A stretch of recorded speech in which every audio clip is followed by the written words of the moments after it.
Hey YouTubers, what's going on? It's Fat Man here.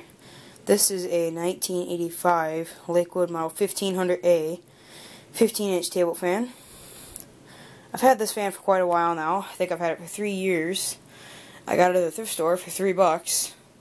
It was really dirty, and it was really stiff. It only ran on high. On medium it stalled out, and on low it stalled out.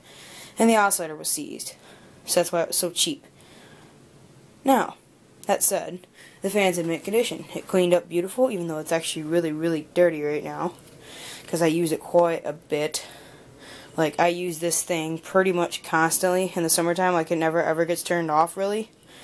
So I haven't cleaned it since the summertime, so it's got lots of dirt on it still. It just sits right there where that Laska box fan is right now, and oscillates and blows air around the room. Well, it did until I brought that up here, but then it started doing it again when the blades broke on that. So yeah, these things are really good quality fans, and they're tough. If you can find one, get it for sure. I love this fan. It's great. But anyway, that's it for this video. So, as usual, thank you guys for watching, and I hope all you guys enjoyed.